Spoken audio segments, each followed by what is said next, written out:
কিছু স্টুডেন্টের মধ্যে আমি শুনতে পাচ্ছি অলরেডি, বা অনেকে বলে, টেক্সট করে, বা অনেকে ইন পার্সন স্টুডেন্ট আমাকে বলে যারা আইএলটিএস প্রিপারেশন নিচ্ছে বা সামনে নিবে, যে ভাইয়া শুনছি যে আইএলটিএস আস্তে আস্তে কঠিন হয়ে যাচ্ছে।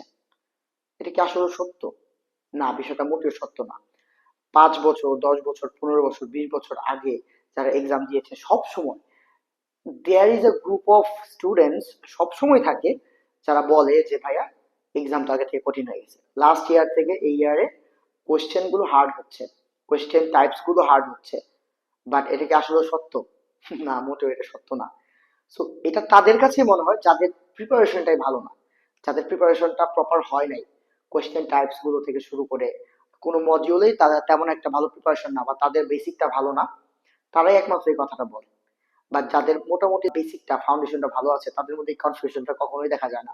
সো তোমরা যারা শুনতেছো যে কোয়েশ্চেন হয়তো হার্ড হচ্ছে আগে থেকে, বা আইএলটিএস আগে থেকে কঠিন হয়ে যাচ্ছে, বিষয়টা মোটেও এমন না। তোমরা প্রিপারেশন নিতে থাকো, ইংলিশকে ইমপ্রুভ করতে থাকো, তোমার ভালো একটা প্রিপারেশন হবে ইনশাল্লাহ। অ্যান্ড এক্সাম কখনোই কঠিন হয় না, এক্সাম এক্সামের মতোই হয়। ইটস নট যে অনেক টাফ হবে বা অনেক বেশি ইজি হবে, এইটাও না। কঠিনও হবে না, সহজও হবে না, এক্সাম এক্সামের মতো হবে। তুমি তোমার মতো করে প্রিপারেশন নাও, হোপফুলি তুমি ভালো একটা রেজাল্ট করতে পারবা, ভালো একটা ব্যান্ড স্কোর পাবা। অ্যান্ড যদি তোমাদের কোনো বিষয়ে হেল্প প্রয়োজন হয়, কোনো বিষয়ে মনে হচ্ছে ভাইয়া একটু সার্ভিস লাগবে, আপনারা হেল্প করলে আমরা ইমপ্রুভ করতে পারবো আরো ভালো করে।